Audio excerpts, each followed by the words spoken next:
अरविन्देन पदारविन्दं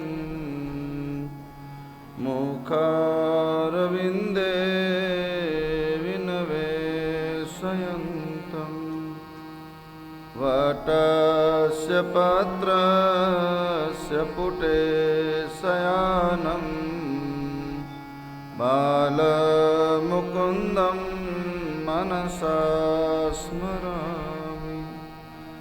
श्रीकृष्ण गोविन्द हरे मुरारी, हे नाथ नारायण वासुदेव। जिह्वे पिबा स्वामृतमेतदेव, गोविन्द दामोदर माधवेति। विक्रेतु कामां किल गोपकन्या, मुरारिपादार्पितचित्तवृत्ति। दध्यादिकं मोहवशादवोचत्, गोविन्द दामोदर माधवेति।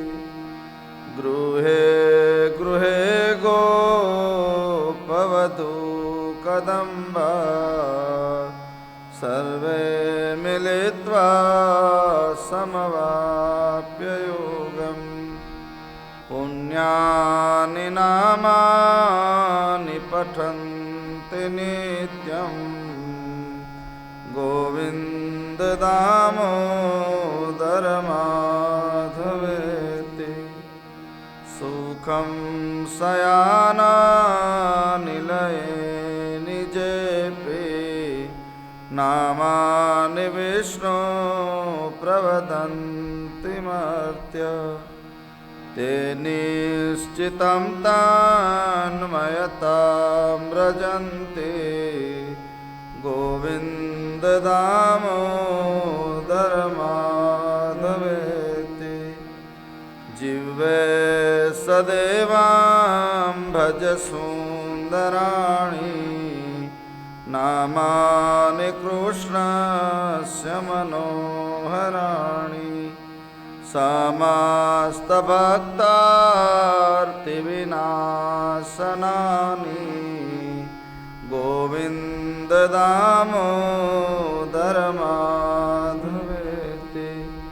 सुखावसाने इदमेव सारम्, दुःखावसाने इदमेव ज्ञेयम्। देहावसाने इदमेव जाप्यम्, गोविन्द दामोदर माधवेति। श्रीकृष्ण राधा वरगोकुलेश, गोपाल गोवर्धन नाथ विष्णु।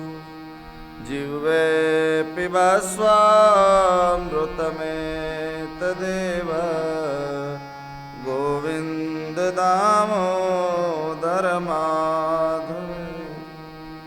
जिह्वे रसग्ने मधुर प्रिया त्वं, सत्यं हितं त्वां परं वदामि।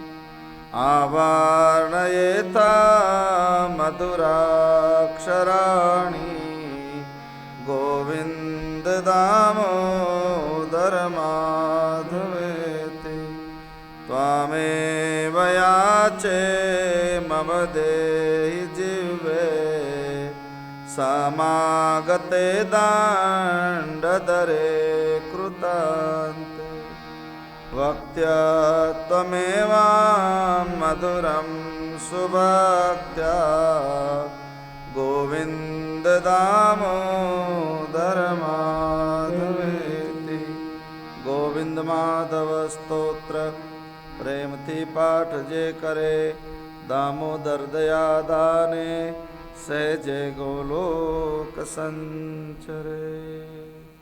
कृष्ण कन्हैया लाल की, भागवत भगवान की, गिरिराज धरण की, रामचंद्र भगवान की, सद्गुरु देव की, सनातन धर्म की, चतुर्भुज भगवान की, सर्वेश्वर भगवान की, श्री निम्बार्क भगवान की, जगतगुरु श्री श्री जी महाराज की, श्री मोटा बापू की, उमा गौ मैया की, भारत माता की।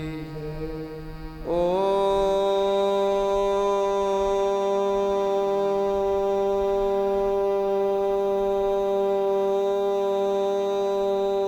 नमः पार्वती पतये हर हर महादेव।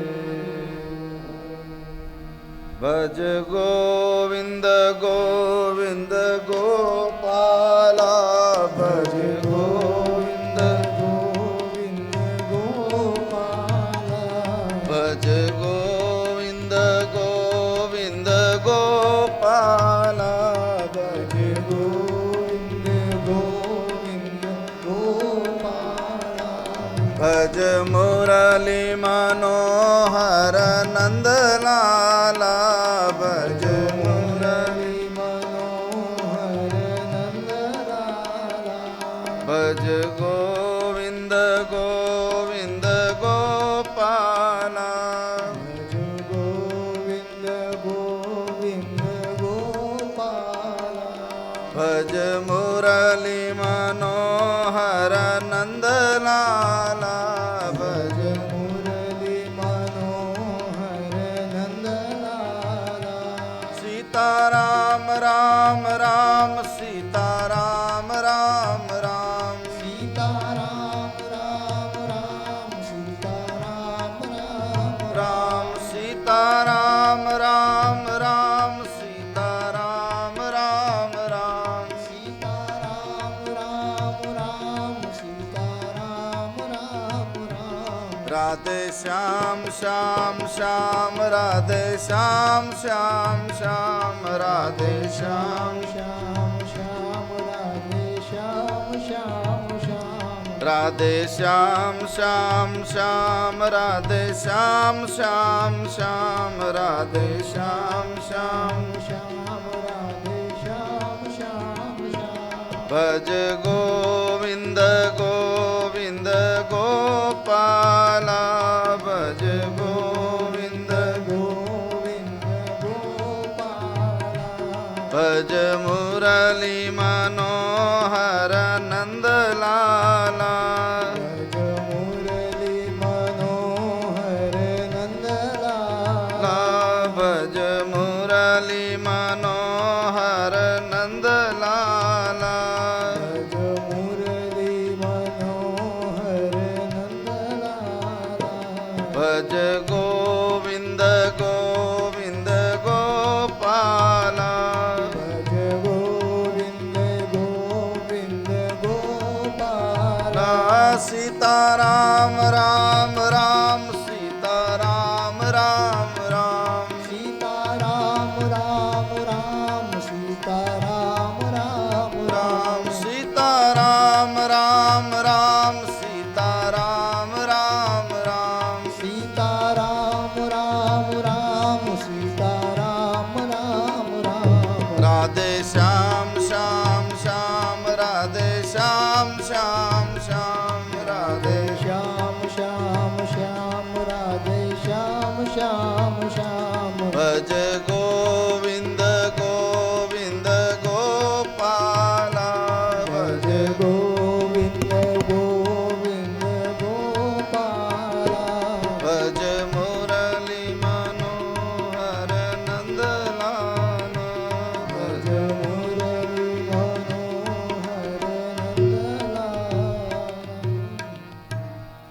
કૃષ્ણ કનૈયા લાલ કી જય. સુખદેવજી મહારાજ કી જય. ભગવાન શ્રી કૃષ્ણ પરમાત્માનું પરમ પાવન ચરિત્ર એનું આપણે દર્શન કરી રહ્યા છીએ અને વચ્ચે 3 દિવસ સુધી મૂર્તિમાન પ્રભુએ આપણને ખૂબ વિશાળ ભગવાનના ચરિત્રના દર્શન કરાવ્યા. આનંદ આવ્યો.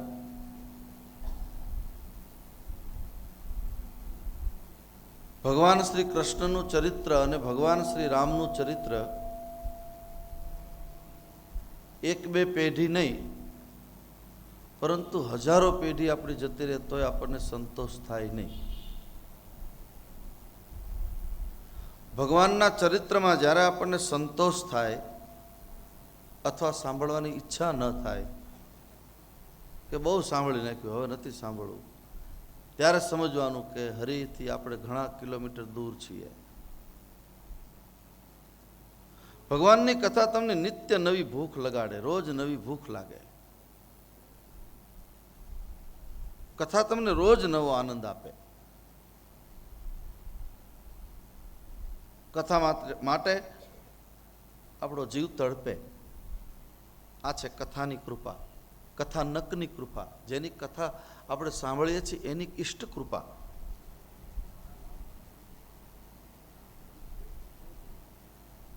બે વસ્તુનું ધ્યાન રાખવું, એનાથી કોઈ તૃપ્ત ન થવું. એ ભાગવતનું આ છેલ્લું એનું ભાષાંતર છે. હરિસંકીર્તનમાં કોઈ દી તૃપ્ત ન થવું. ભગવાનનું કીર્તન કરતા કરતા કંટાળો ન આવે અને હરિકથા શ્રવણ કરતા કરતા કાન થાકે નહીં.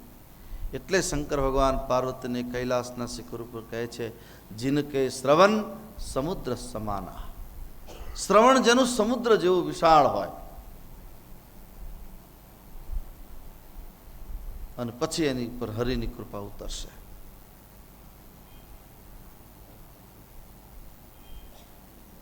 આપણે પ્રસંગ હતો, પ્રભુજીએ તો ગોપી ગીતથી લઈને સુંદર રસ પાયો. આપણે હતા કૃષ્ણ ભગવાનના લગ્ન કર્યા ત્યાં સુધી. ત્યાર પછી 3 દિવસની આ પરમ પાવન દસમ સ્કંદની સરસ કથા ચાલી.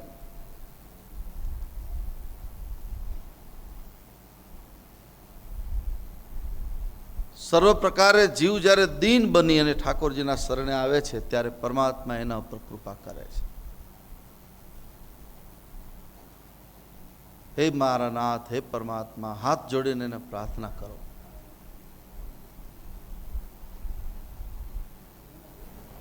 દીન જ્યારે બનો છો ત્યારે ઠાકોરજી તમને ખૂબ માન આપે. પહેલી વાત, તમારી દીનતાનું ફળ, ઠાકોરજીની કૃપાનું ફળ, તમને સન્માન મળશે. જ્યાં જાઓ ત્યાં તમને માન મળશે.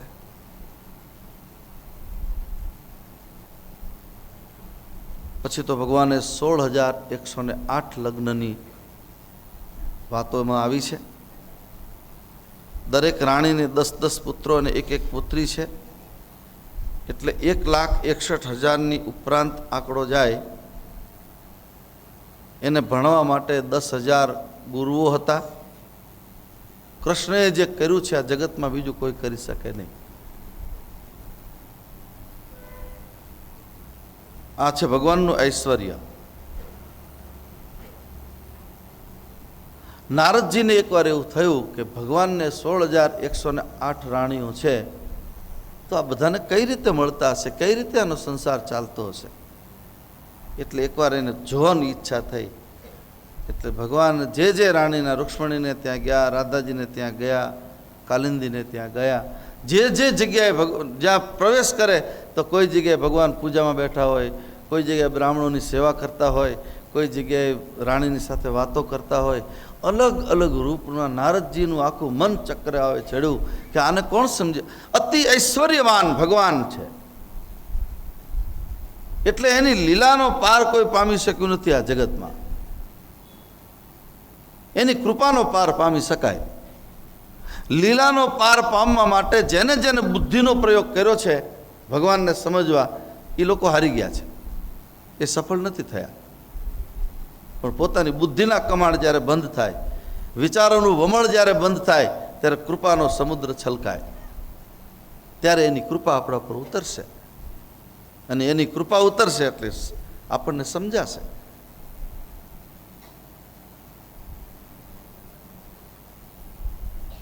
શ્રી કૃષ્ણના પુત્ર પ્રદ્યુમ્ન મહારાજે રૂક્મિણીની પુત્રીનું હરણ કર્યું અને એને પરણ્યા. એના પુત્ર થયા અનિરુદ્ધ. અનિરુદ્ધનું લગ્ન રૂક્મિણીના દીકરાની દીકરી એટલે કે રૂક્મિણીની પૌત્રી સાથે થયું. આમ તો શાળા બનાવી એટલે રૂક્મિણી અને કૃષ્ણ બંને નહીં, પણ 3 પેઢી સુધીનો સંબંધ ચાલ્યો. રૂક્મિણીની બેનને કૃષ્ણ પરણ્યા, રૂક્મિણીની પુત્રીને કૃષ્ણના પુત્ર પરણ્યા અને રૂક્મિણીની પૌત્રીને કૃષ્ણના પૌત્ર પરણ્યા. આ બધા ગોઠવાયેલા લગ્ન હતા.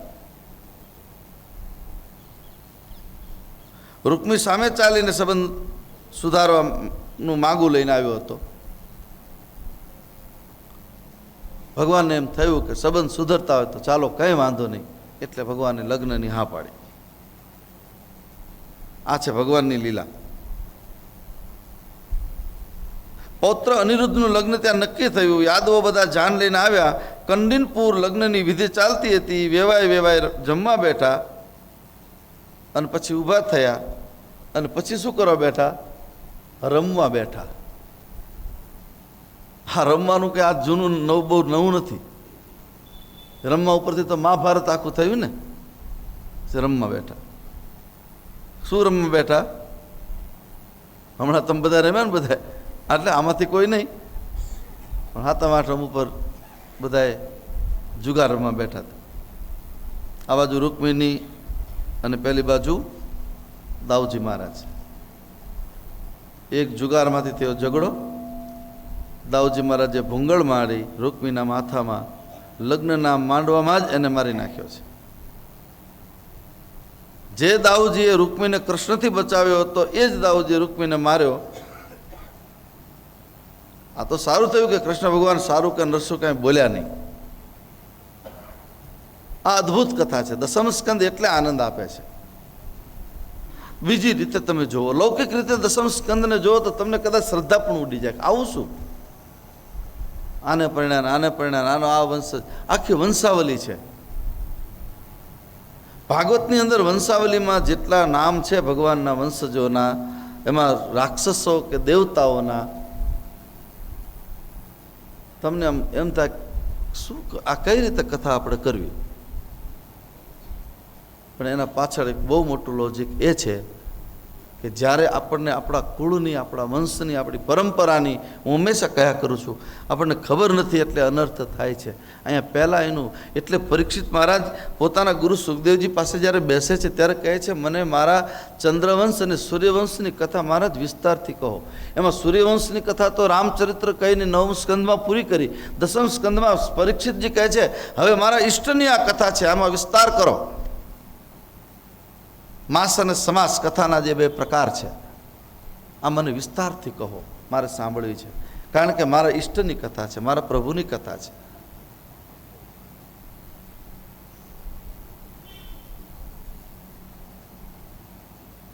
અનિરુદ્ધનું બીજું લગ્ન બાણાસુરની પુત્રી ઉષા સાથે થયું. ઉષાના 3 વાર લગ્ન થયા, પણ પતિ પાછો એકનો એક. લગ્ન 3 વાર થયા, પતિ એક જ. અનિરુદ્ધ એકવાર સ્વપ્નમાં પરણ્યા, બીજી વાર સખી ચિત્રલેખા સાથે એકાંતના માળિયામાં વિવાહ કરાવ્યા અને ત્રીજી વાર વિધિપૂર્વક.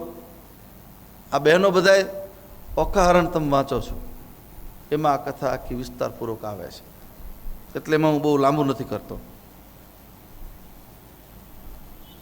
ઉષાનું અપભ્રંશ થયું, એનું નામ ઓખા થયું. બહુ કથા સુંદર છે. બાણાસુર શિવજીનો ભક્ત છે. આ પ્રકરણમાં શિવ અને સામળિયાના યુદ્ધની કથા છે. ભગવાન શ્રી કૃષ્ણે મૂકેલો જ્વર અને શિવજીનો મૂકેલો જ્વર એ બંનેની લડાઈની આ કથા છે. અને શિવજીના જ્વરે શ્રી કૃષ્ણની સ્તુતિ કરી એ કથા આપણે ટૂંકમાં એનું દર્શન થોડું કરવું છે. બાણાસુરના 1000 હાથમાંથી ભગવાને 4 હાથ રાખીને 996 હાથ કાપી નાખ્યા. બાણાસુરને માર્યો નહીં, કારણ કે પ્રહલાદના વંશમાં પ્રગટ્યો છે. અને નરસિંહ રૂપે જ્યારે ભગવાન પ્રગટ થયા ત્યારે પ્રહલાદને વરદાનમાં કહ્યું હતું કે બેટા, તું આટલો મોટો મહાન થયો છે, આજ પછી તારા કુળમાં હવે કોઈને મારીશ નહીં. એટલે બાણાસુર બચી ગયો, કારણ કે ભગવાને વચન આપ્યું છે. જીમી કુપુત કુળ ઉપજે. મારે આપને એ કહેવું છે, કુટુંબમાં એક માણસ ભક્ત થાય ભગવાનનો તો એની 71 પેઢીમાં કોઈ દી તકલીફ ન પડે. અને એક કુપુત થાય તો પછી 71 પેઢીને ડૂબાડી દે. એક ભગવત ભક્ત એક માણસ આખા કુળમાં પરિવારમાં થાય.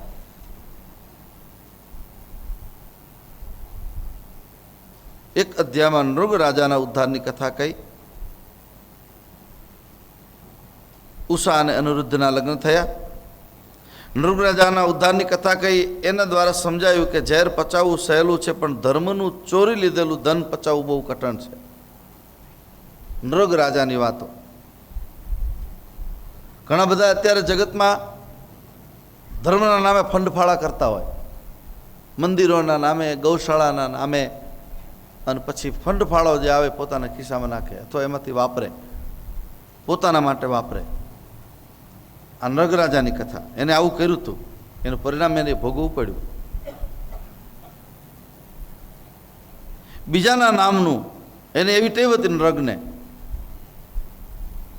આજે પણ એવું આ જગતમાં આપણને દર્શન થાય છે. સમજજો બરાબર.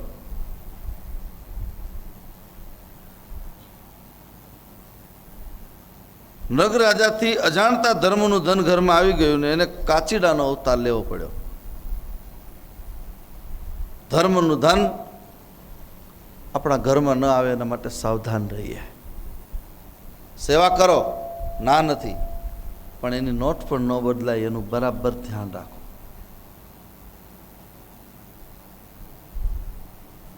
નગની કથા તો બહુ વિસ્તારપૂર્વક લાંબી છે, પણ આપણે એમાંથી હું તમને સાર સમજાવું. જ્યાં આપણું પોતાનો કોઈ અધિકાર કે હક નથી એવું કોઈ પણ ધન આપણે જ્યારે ઘરમાં લાવીએ છીએ ત્યારે તમારું ધનોત્પન્નોત કાઢીને ધનોત્પન્નોત કાઢે. યાદ રાખો બરાબર. રૈવત નામના પર્વતમાં એક દ્વિવિધ નામનો વાનર રહેતો હતો. દાઉજી મહારાજ દ્વારા એનો વધ થયો. ત્યારબાદ દાઉજી મહારાજે ગોકુળ પધાર્યા. દાઉજીને થયું કે કનૈયો રાજકાજમાં બરાબર ફસાયો લાગે છે, નીકળી નહીં શકે, મારી ફરજ છે, એ નહીં આવે તો કંઈ નહીં, આપણે ત્યાં જઈએ. દાઉજી મહારાજે પરાક્રમ એક કર્યું જે અત્યારે આપણે ખેડૂતોને આનંદ આપે છે. આ નહેરની જે પદ્ધતિ રહી ને, નર્મદાની નહેર, એ નહેર દ્વારા યમુના મહારાણામાંથી પાણી લઈ અને ખેતીમાં કઈ રીતે ખેતી કરવી, ખેતીનું. અને આપણે ત્યાં ખેડૂતો જે જૂના છે એને ખબર છે કે વાવણી કરવા જાય ને ત્યારે પહેલાં રાખડી બાંધતા, કંકુની અંદર દોરો, પેલો સૂતરનો ચાંદલો કરે, પણ હળની પહેલાં પૂજા કરે, વાવણી પહેલાં. અત્યારે ટ્રેક્ટરના બધા સાધનો હોય તો એની પૂજા કરે. આ પદ્ધતિ કૃષિ પ્રધાન છે દાઉજી મહારાજ. બસ ભગવાને શ્રી કૃષ્ણના જાંબુવાતી સાથેના થયેલા લગ્ન એની વિસ્તારથી વાત સુખદેવ મહામુનિ પરીક્ષિતને કરે છે. શ્રી કૃષ્ણના જાંબુવતીથી થયેલા પુત્રનું નામ સાંબે દુર્યોધનની પુત્રી લક્ષ્મણાનું સ્વયંવરમાંથી હરણ કર્યું. દુર્યોધને એ પકડીને કેદ કર્યો. દાઉજી મહારાજને ખબર પડી એટલે દાઉજી યાદવોનું સૈન્ય લઈને ગયા. દાઉજીને એમ કે દુર્યોધન મારી પાસેથી ગદા યુદ્ધ શીખ્યો છે, એ નાતે એ મારો શિષ્ય છે એટલે માની જશે અને સામને દીકરી સોંપી દેશે. પણ દુર્યોધન માન્યો નહીં. દાઉજીને ગુસ્સો કર્યો. આખું હસ્તિનાપુર ધ્રુજવા લાગ્યું. ગમે એમ તો દાઉજી મહારાજ પણ કોનો અવતાર છે? શેષનો અવતાર. રામચરિત માનસમાં રામના ભાઈ લક્ષ્મણ શેષા અવતાર. ધ્રુજે છે આખું ગામ. અંતે દાઉજી મહારાજના ક્રોધ આગળ દુર્યોધને પરાજય સ્વીકાર્યો. પુત્ર તો પાછો આપ્યો, પણ પોતાની પુત્રી પણ એની સાથે એને પરણાવી દીધી. બસ વિસ્તારપૂર્વક અનેક કથાઓ કરતા કરતા સુખદેવ મહામુનિ કહે છે, રાજન, પાંડવોએ રાજસુ યજ્ઞ કરવાનો સંકલ્પ કર્યો. રાજસુ યજ્ઞની કંકોત્રી લઈને દેવર્ષિ નારદ સુધર્મા સભામાં પધાર્યા. ભગવાનને પાંડવોનું આમંત્રણ આપ્યું. સહકુટુંબ પરિવાર, આપને નિમંત્રણ છે મહારાજ, આપે આવવાનું છે. અને એ જ સમયે જરાસંધે કેદ કરેલા રાજાઓને મોકલેલા દૂત દ્વારકા આવ્યા. એને કહ્યું કે મહારાજ, જરાસંધે કેદ કરેલા રાજાઓનો હું દૂત છું. રાજાઓએ આપને પ્રાર્થના કરી છે, હે કૃષ્ણ, અન્યાયની સામે તમારો આક્રોશ જગત પ્રસિદ્ધ છે, પછી જરાસંધનો અન્યાય તમે કેમ સહન કરો છો? અન્યાયપૂર્વક અનીતિથી બધું એને ભેગું કર્યું છે મહારાજ. આપના સિવાય આને કોણ મારે? અને ભગવાને બધા રાજાઓની પ્રાર્થના સાંભળી એના પાપમાંથી મુક્ત કરાવ્યા છે. પછી હરિ પુનઃ પધાર્યા. ઇન્દ્રપ્રસ્થ પાંડવોના રાજસુ યજ્ઞમાં ધામધૂમથી શરૂ થયો. રાજસુ યજ્ઞમાં અગ્રપૂજા કોની કરવી એની ચર્ચા થઈ અને ડખો થયો. તમારે જ્ઞાતિનું મોટું સંમેલન ભરાય ને, પછી સંમેલનમાં નક્કી કરવાનું કે કોણ પ્રમુખ કોણ ઉપપ્રમુખ. અને એ વખતે જે લોકોએ સેવાના નામથી પ્રભાત ફેરીઓ કાઢી હોય, પણ જ્યાં પ્રમુખ અને ઉપપ્રમુખના જ્યાં પદવી આપવાની હોય ને, ત્યાં ડખા થાય. ઓલો કે મારે બનવું છે, ઓલો કે મારે બનવું છે, આ ગાદી મને મળવી જોઈએ, મારી ખુરશી અહીંયા જ હોવી જોઈએ, અહીંયા કેમ નહીં? આ બહુ માથાકૂટ છે બધી, એમાં મારે પડવું નથી, તમે બધા જાણો છો. એટલે પછી છેલ્લે નક્કી કર્યું કે અગ્ર પૂજા તો કૃષ્ણની થશે. અને શિશુપાલથી સહન થયું નહીં. શિશુપાલે ગાળો બોલવાનું શરૂ કર્યું. કૃષ્ણ ભગવાનને ગાળો બોલવાનું શરૂ કર્યું એટલે ભગવાને એને રસ્તામાં રોકી દીધો. ઊભો રે ભાઈ, 100 તને આંકડો આપું છું, 100 ગાળ બોલ, ત્યાં સુધી કાંઈ નહીં બોલું. કેટલી ભગવાને છૂટ આપી છે. 100 વર્ષ આપણા જિંદગાનીના 100 વર્ષ, 99 વર્ષ તમારે જે કરવું હોય તે કરો, પણ 1 વર્ષ છેલ્લું જો સુધારી લેશો તો બરાબર, નહીંતર ભગવાન કહે છે હું હિસાબ કરી નાખીશ.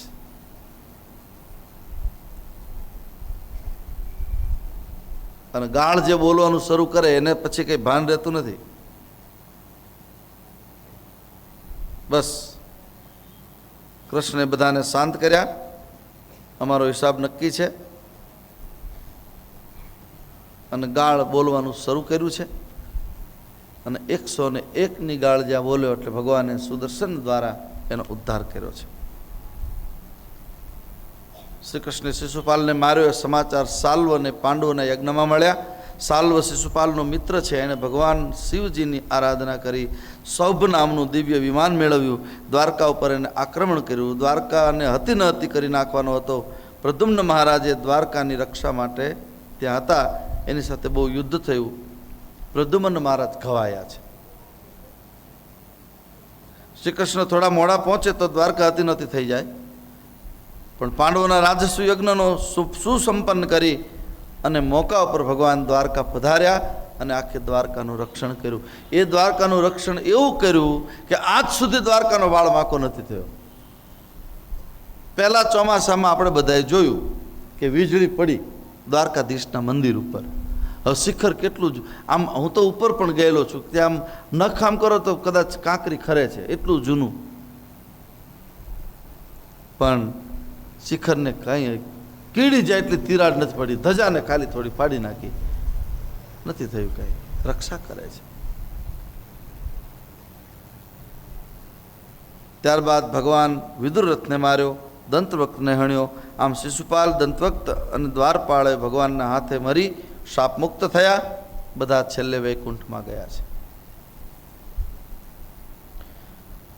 વનવાસ પૂરો થયા પછી કૌરવો અને પાંડવો વચ્ચે કુરુક્ષેત્રના યુદ્ધની તૈયારી થઈ. દુર્યોધન અને અર્જુન બંને કૃષ્ણની સહાય માંગવા માટે આવ્યા. હવે આ તો ભગવાન છે, એ તો પક્ષપાત કરે નહીં. આવો શું જોઈએ છે? ભગવાને કીધું બોલો, એક પક્ષે હું એકલો રહીશ અને એક પક્ષમાં મારી આખી અક્ષોહિણીની સેના જશે. દુર્યોધનમાં તો કંઈ બુદ્ધિ જેવું હતું નહીં, એટલે ભગવાનને ઓલા બોલવાનું હતું. અર્જુન પહેલાં એ બોલી ગયો કે મારે બસ તારી જરૂર નથી કનૈયા, મને સેના આપી દે. એને એમ કે સેના હું માને આટલી મોટી સેના મળી જાય એટલે પછી હું 5 પાંડવોને તો મુઠ્ઠીમાં મચળી નાખીશ. આ જે આપણું અંદરનું અહંકાર છે ને એ જ આપણા નાશનું કારણ બને છે, યાદ રાખજો.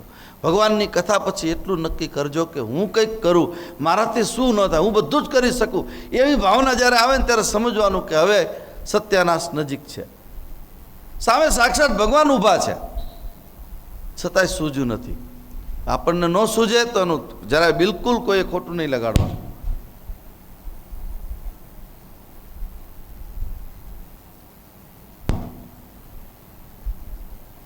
ભગવાને દયા કરી છે કે હું હાથમાં હથિયાર નહીં લઉં,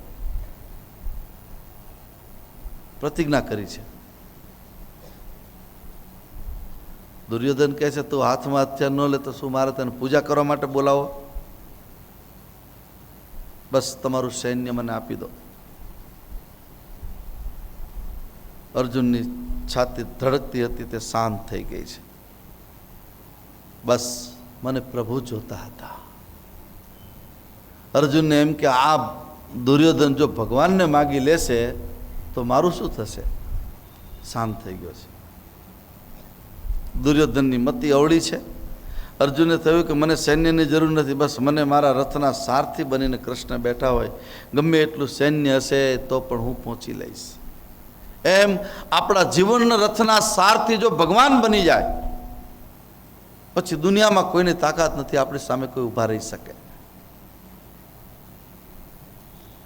કથા તો હવે પૂરી કરવાની તૈયારી છે આપણી. કાલે તો પૂર્ણાવતી આપણે કરવાનો વિચાર કર્યો છે, પરંતુ જીવનમાં એક કંઈક અહીંથી લઈને જજો. બસ તમારા જીવનના સારથી ભગવાન બની જાય, આનંદ બહુ આવશે, ચિંતા નહીં રહે બિલકુલ.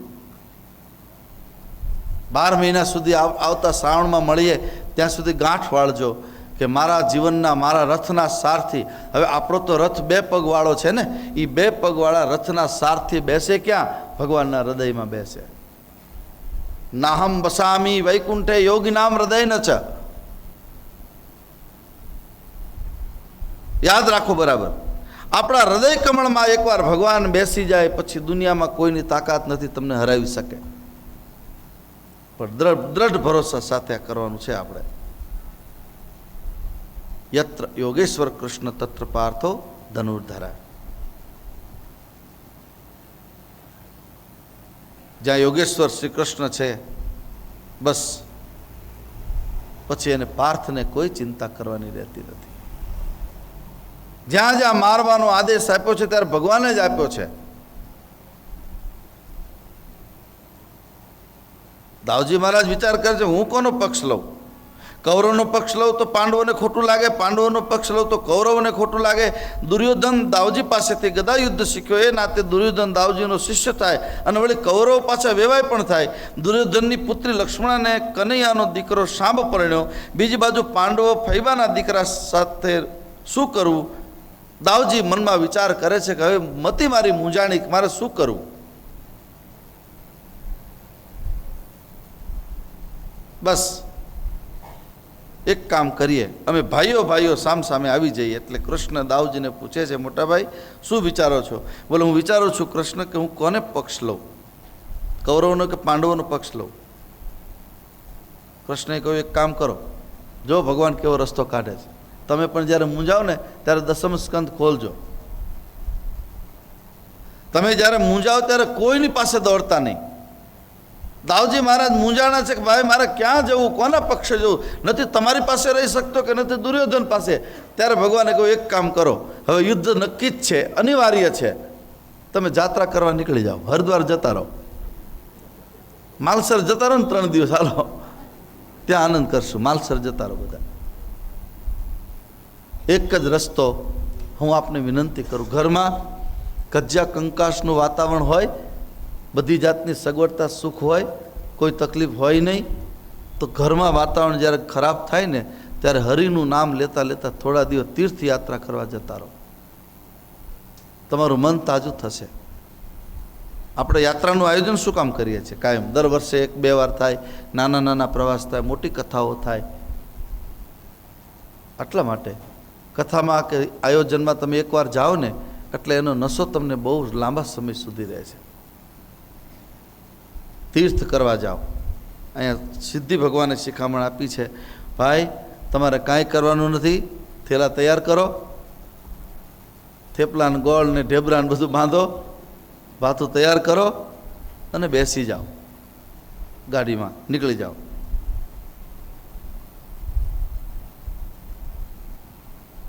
આમ દાઉજીની જાત્રાએ મોકલી, ત્યાંથી દાઉજી દ્વારા બલવલનો નાશ થયો એ કથા કહી. નૈમિષારણ્યમાં સૂતનું શિરચ્છેદન કર્યું એ કથા કહી. બ્રાહ્મણોએ બ્રહ્મ હત્યાનું નિવારણ કરવા યજ્ઞ કરાવ્યો એ કથા કહી. પછી રોમહર્ષણનો સૂતજીનો પુત્ર ઉગ્રશ્રવા અને એ કથા સાંભળવા લાગ્યો એ કથાનું એક અધ્યાયમાં વર્ણન કર્યું છે. પરીક્ષિત મહારાજે કહ્યું કે મહારાજ મેં સાંભળ્યું છે કૃષ્ણને સુદામા નામનો એક મિત્ર હતો. બહુ અગત્યનો પ્રસંગ ભાગવતનો, એની કથા મને કહો. 2 અધ્યાયમાં સુદામદેવનું ચરિત્ર છે. સુદામા ચરિત્ર જેને આપણે કહીએ, પોરબંદરમાં થયા. શ્રી કૃષ્ણ અને દાઉજી મહારાજ જ્યારે સાંદીપની ઋષિના આશ્રમમાં ભણતા હતા એ સમયે પોરબંદરનો એક ગરીબ બ્રાહ્મણનો દીકરો ભગવાનની સાથે ભણતો હતો, પણ ભગવાનનો ખાસ મિત્ર. ભગવાને એના પર અનુગ્રહ કર્યો. કૃષ્ણનું સખ્ય અદ્ભુત છે. સુદામા ગરીબ બ્રાહ્મણ છે, પણ ભિખારી બ્રાહ્મણ નથી. ધ્યાન રાખજો, ગરીબીમાં ને ભિખારીમાં ફેર. ભિખારી તમારે ત્યાં માગવા આવે ને એટલે ક્યારેક ક્યારેક એટલી બધી લપ કરે, આટલું આપો એટલે આપણને બાવડું પકડી ન ઈચ્છા હોય તો બહાર મૂકવા જવાનું મન થાય. પણ જ્યારે બ્રાહ્મણ કોઈ આવે મધુકરી માટે ત્યારે તમે એને પગે લાગવાનું મન થાય. જે આપો તે હાથમાં લઈને જતા રહે. તમારા ઘરે ભિક્ષા કરવા જ્યારે સંતોષી કોઈ આવશે ભિક્ષા કરવા ત્યારે તમને આનંદ થાય. આ કથા દ્વારા મારે તમને સમજાવવું છે. દાન કરો જ્યારે તમે, ત્યારે એવી રીતે એવી જગ્યાએ કરજો કે જે દાન કર્યા પછી તમને આનંદ આવે. તમારા દાનનું ફળ તમને તમારી સામે દેખાય. પરાણે લઈ જાય લોકો, નહીં નહીં નહીં આટલા તો લખાવા જ પડશે, તમારે આટલું તો આમ કરવું જ પડશે. નેટવર્કો ગોઠવી ગોઠવીને આવે. એ દાન નથી, ધર્મના નામે તમને ધૂતવાની વાતો છે. અહીંયા ભગવાને ચોખ્ખું લખ્યું છે કે ભિખારી નહોતો, આ બ્રાહ્મણ હતો, ગરીબ હતો. ગરીબી તો ચોક્કસ, ગરીબી જેવું દુઃખ નહીં, ચોક્કસ છે, પણ ગરીબનું અંદરથી એ તવંગર હોય છે. સુદામાને કોઈ કંગાળ કે ગરીબ કહે તો નથી, ભગવાનને નથી ગમતું.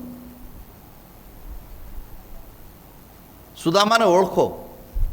આ માણસ અયાચક વ્રત લઈને બેઠો છે. 4-4, 5-5 દિવસના પોતાના બાળકો ભૂખ્યા હોય છતાં એ લોટ માગવા બાજુમાં જતો નથી. હું માગું નહીં, હું મરું પણ માગું નહીં. માગે નહીં.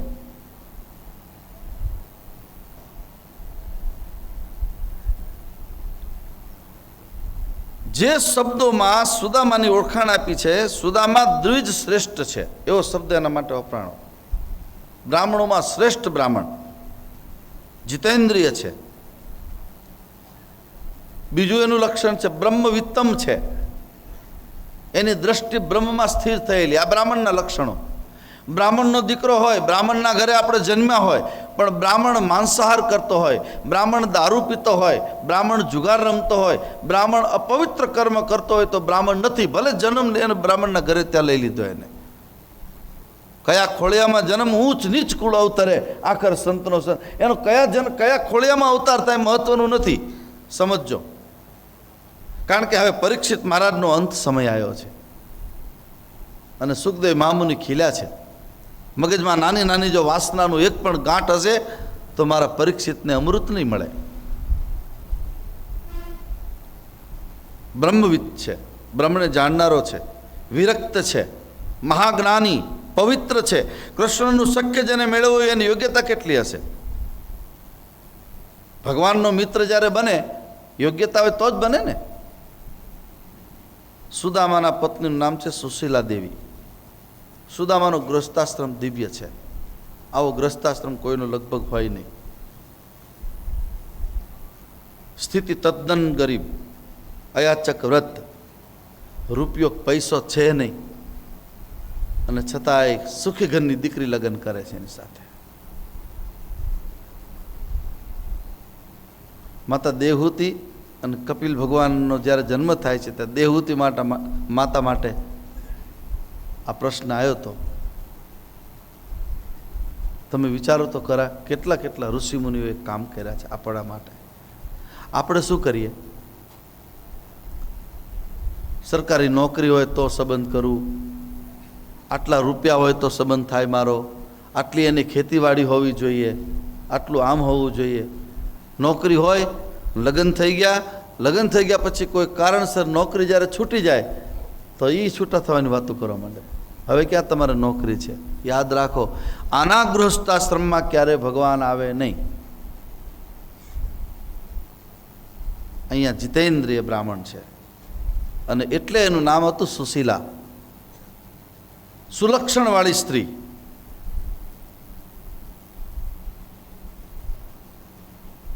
બ્રાહ્મણ ત્રિકાળ સંધ્યા વંદન કરે.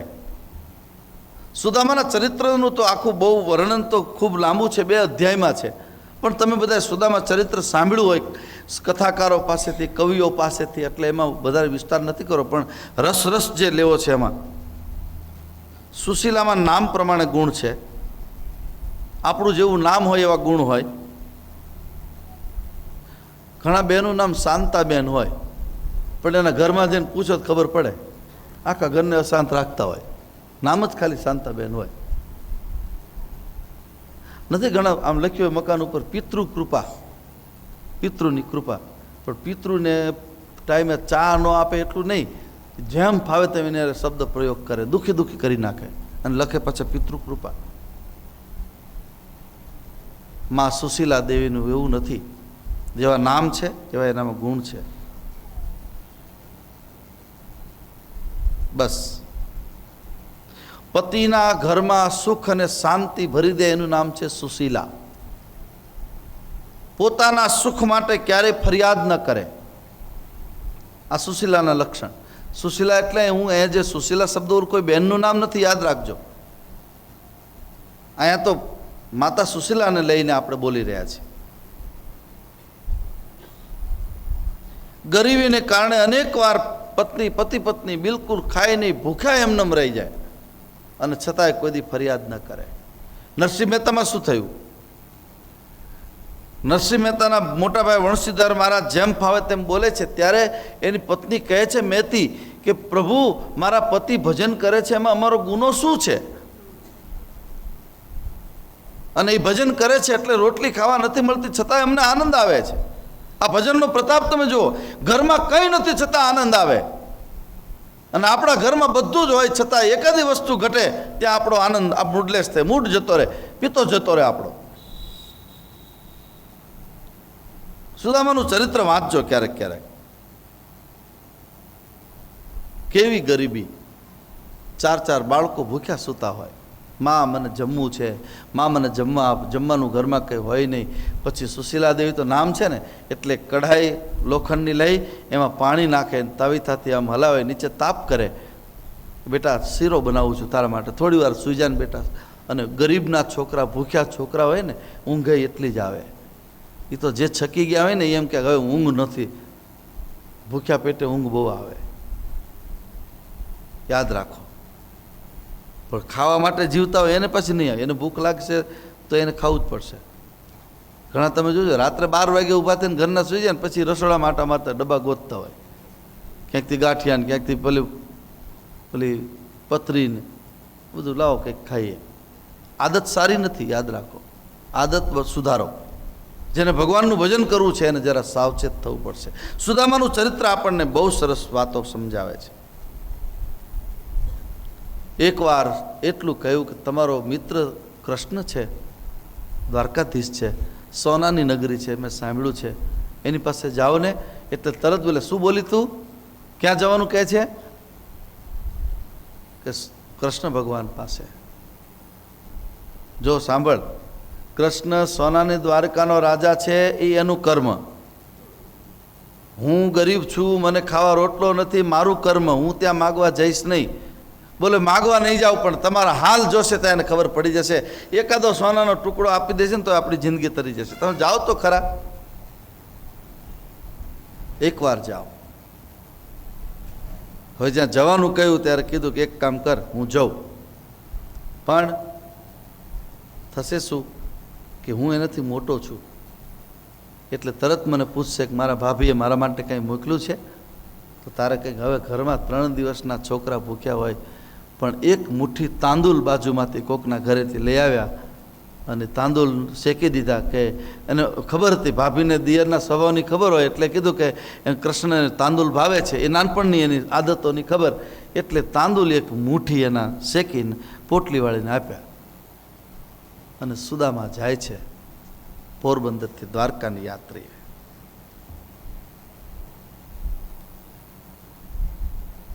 અંદરથી આનંદ થાય છે, હું ત્યાં જઈશ, કૃષ્ણને તો વંદન કરું, પણ એના છોકરાઓ પણ મને પૂછશે, કાકા અમારા માટે શું લાવ્યા? અને હું આ તાંદુલની પોટલી લઈને જઉં છું. સોનાના મકાનમાં રહેતા હોય એને શું તાણ હોય, મનમાં ચિંતન કરે છે ભગવાનનું. આપણે ત્યાં પહેલાં હતું, હવે આ બધી રીત રસ્મો જતી રહી, દયા વગરના માણસો થઈ ગયા. પહેલાં કોઈના ઘરે મહેમાન બની જાય ને તો છોકરા માટે ફ્રૂટ લઈ જતા, ખબર કાઢવા જાય ત્યારે ફ્રૂટ લઈ જાય. અરે કંઈ નહીં તો એક બિસ્કિટનું પાર્લેનું પડીકું લઈ જાય, કે નાના છોકરા હોય ને જઈને આપે. પછી ચા પાણી પીવે, જમે, નાસ્તો કરે, કે એ પ્રમાણે પછી બહાર નીકળે ત્યારે ₹1-2 હાથમાં આપતા હતા. હવે બધા સુધરી ગયા છે, વધારે પડતા સુધર્યા ખરા, પણ વધારે પડતા થોડાક સુધરી ગયા છે. અમુક સમાજમાં હજી પણ રિવાજ છે, એ આપે. નાનું છોકરું ગયે તરત ખિસ્સામાંથી નોટ કાઢે, લે બેટા વાપર. આ બહુ પરમ પાવન પવિત્ર પરંપરા હતી.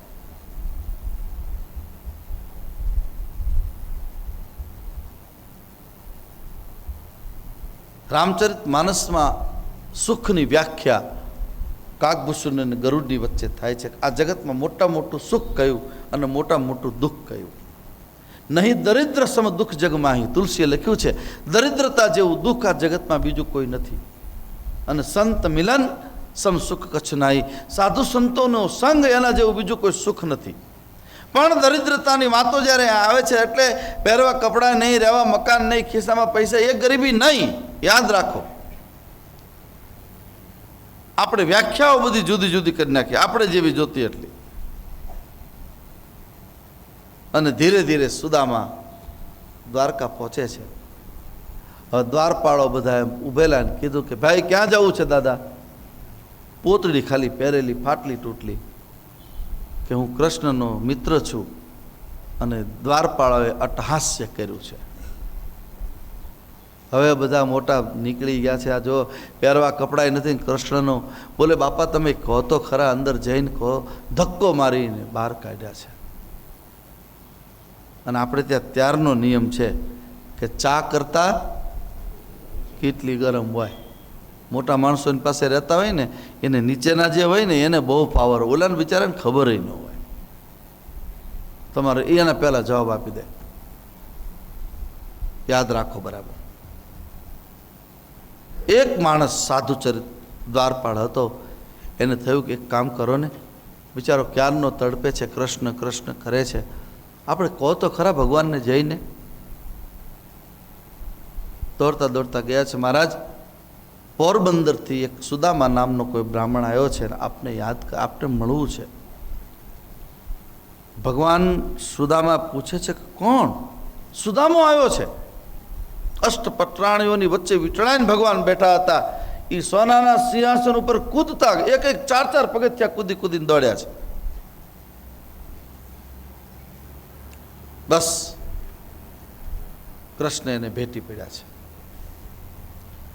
નામ રે સુણંતા વાલો દોડ્યા ગીરધારી, નામ રે સુણંતા વાલો દોડ્યા ગીરધારી, નિકમજીએ લીધા એને તેડી રે. ભગવાને તેડી લીધા. આવો બાપ, મારો સુદામો આવ્યો છે. બંને જણા ભેટ્યા છે. મને આવવામાં મોડું થયું.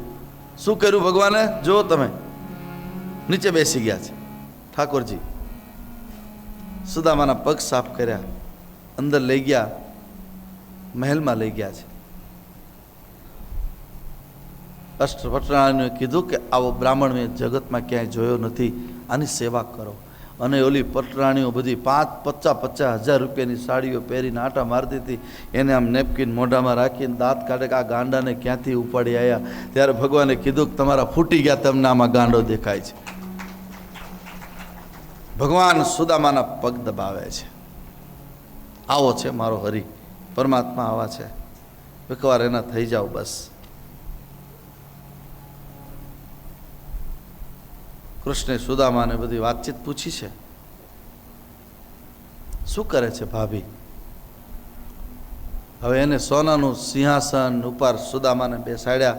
ભગવાન સ્વયં પોતે નીચે બેઠા છે, સુદામાના પગ દબાવે છે.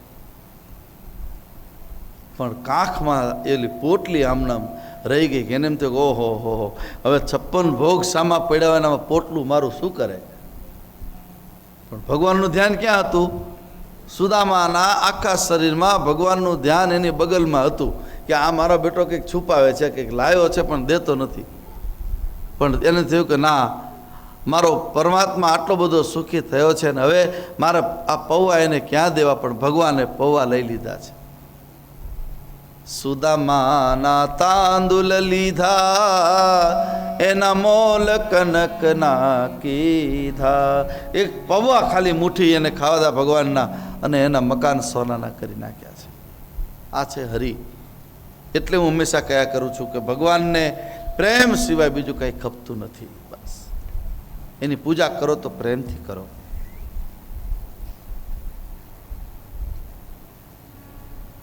ભગવાન સુદામાને ઝૂલા ઉપર બેસાડે છે.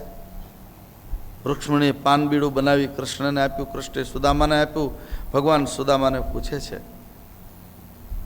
સુદામા તું સંન્યાસી તો દેખાતો નથી, છતાં એકલો કેમ આવ્યો છે? સાધુ થઈ ગયો છે? ભાભીને કેમ ન લાવ્યો?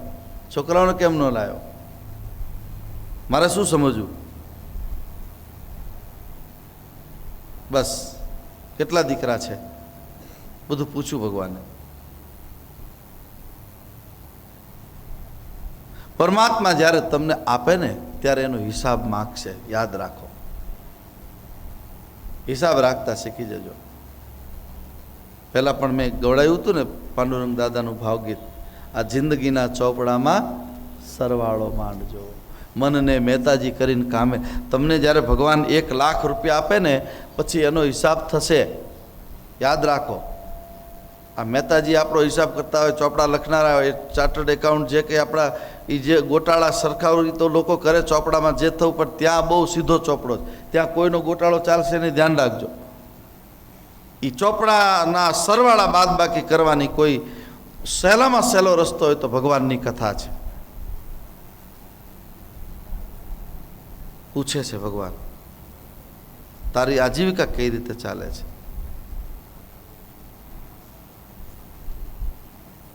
શું તારો ધંધો છે? બોલે મારો ધંધો એક છે. શું? વ્યવસાયમાં હે કનૈયા તારું કીર્તન કરું છું અને ત્રિકાળ સંધ્યા કરું છું. બસ. કૃષ્ણે સુદામાને બધું પૂછ્યું. સુદામાએ કૃષ્ણને કહ્યું, તું બધું મને પૂછે છે, તારું તો કંઈ કહેતો નથી. તું પરણ્યો કે નહીં? કૃષ્ણ ભગવાન શરમાળા કે હું પરણ્યો છું, પણ હવાને કહેવું કેમ? કેટલી વાર પરણ્યો? 1-2 વાર હોય તો 3 વાર તો કહેવાય, તો 16,108 વાર મારા લગ્ન, મારે કઈ રીતે કહેવું?